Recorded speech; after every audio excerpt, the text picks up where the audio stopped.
Connecting with teenagers has its challenges. Today we're going to be talking about 3 ways to make it easier.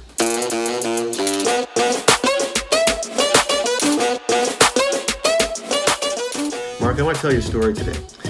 It actually happened, and this person's still on staff, and they have become one of the best trainers we've ever seen. However, it didn't start out that way. One day when he was on campus, he had called the student. They said they'd love to meet. When they got there, he was waiting, and it appeared like it was going to be a no-show. But all of a sudden, the staff member saw the student walking across the campus, and he yelled and said, hey, we're going to meet. And the student took one look at him and started running. You know what our staff guy did? He started running after him. And so this right guy across was the running campus. him down. He wanted to have that appointment so bad. That would never play today. He would get tackled and arrested. I can imagine the principal looking out her window, watching the student run across campus and an adult chasing him. Not good, right? So how can we make a better connection and impression with students? I think we've got a great opportunity today in this podcast, Mark. Well, today, let's talk about this because that's not a way to connect with students. And today we're talking about 3 proven ways to connect with students. And that staff probably could have used this show back then. Kevin, why don't you kick us off? What is the first way? Hey, the first one is be yourself, and that staff person was being themselves. So here's the point. I remember early on, I bought a car for $50. It had a cracked windshield. It didn't have any windshield wipers. And the quirky thing about it was when a student sat in the front seat, if you sat down on the seat, there was a buzzer, and you couldn't get the buzzer off. So the student had to be sitting like this the whole time. They couldn't put their rear end on the seat. It became a very endearing thing, actually, because they realized, hey, this guy's crazy. You know, I didn't care. I wasn't trying to make a big impression. I was just being myself. And oftentimes, when we're just ourselves, we're not trying to be a collection of different things that you've seen in youth workers before. And this compilation of being way outgoing, the long hair, crazy connector. Sometimes, and I always say, 95% of success in our ministry is being yourself. And that'll help you connect with students. I like that, Kevin. There's something about be yourself that I've heard before, that your ministry is going to look like you. You're going to tend to gather people like you if you're yourself, and then do ministry, and they will do ministry like you do. And I thought that was very refreshing, because oftentimes the picture of the perfect youth group or youth ministry is this thing. But if you can't build that thing, then you're not a great youth worker. Yeah. But the fact that I build it and it looks like me is so refreshing, because then I can just be myself. I don't have to try really hard to be somebody I'm not and gain skills that I don't have and don't even want. Well, the second thing is to go where students are. And this is such a high principle. We talk about it all the time.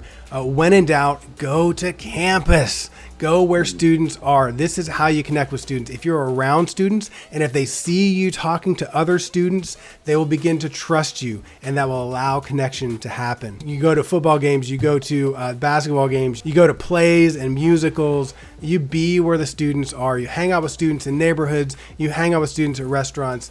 Be where students are. Mark, I love that, because the campus is an ecosystem, a closed ecosystem of relationships. And as you're spending time with a student, curiosity builds. It really does. You've got to be visible in order for that to happen. And students will sometimes even approach you and say, hey, who in the world are you? And this, because if you're hanging out with a popular student or not, or especially one of their friends, huge. Yeah. Yeah. You know, I think a question we got to answer today is, how does this play out in a virtual world? And that is a challenge. It's a question we have yet to answer. Some of us are figuring it out. Some of us still need to work on it. But I would say that's a question that our community needs to work on and wrestle with. That's good, Mark. Hey, our third one is rely on students you know to help you meet others. We will never have enough relational equity on that campus to do it alone. Students have much more than we do. And so as we get to know students, the referral system works in business, and it works on the campus especially well. And so use students that you know, just a simple, hey, who do you know that might be interested in what we're doing right here? I'm sure they will have a list of names, because the students are interconnected in this web of relationships all over the campus. We take advantage of that because that's their world. If you give a student a good experience in your ministry where they really enjoy being a part of it, they are going to want to invite their friends to it. They're going to want to let their friends in on this great thing. So love students well and rely on them to help you reach the campus. It's good. Hey, we have 6 bonus principles for reaching students we'd like to share with you. So we're going to run through this list, and these are just hot topics. One is be a good listener. So often we come into a ministry like this thinking that my job is to communicate facts to a student, and I need to tell them. But really what students so often need is someone to listen to them. Yeah, second, show an attitude of acceptance. I think students, above any creature on the planet, are so sensitive to any kind of rejection. I remember a student got involved in our ministry as a young man and was transitioning into a woman. And he turned out to be Paris at the end of our time, always welcome at our meetings. So I think we have to understand that students who come to us are at different places in their journey. And as we create an environment of acceptance, oftentimes God has a chance to work in their heart. Another one is don't be the one doing most of the talking. And this is very similar to the listening one. But you may find that you are the one talking all the time. And if you are, stop. Let that be an indicator to you that it's time to listen more. I think asking perceptive questions about them is also good. It's the only way that we can be other-centered. And so as we're looking at them, it's one of the things that we try to train our new staff first off is don't talk about yourself so much. You can tell them who you are, some of the background, but students get a little weird and they get a little bored when you start talking a lot about yourself. Yes. Always push the conversation towards them, ask good questions about them. Yeah. I love it. And people like to talk about themselves in general. And a very related one is look for areas of common interest. As you're asking perceptive questions, try to find out what do they genuinely like that I also genuinely like. I personally like playing video games.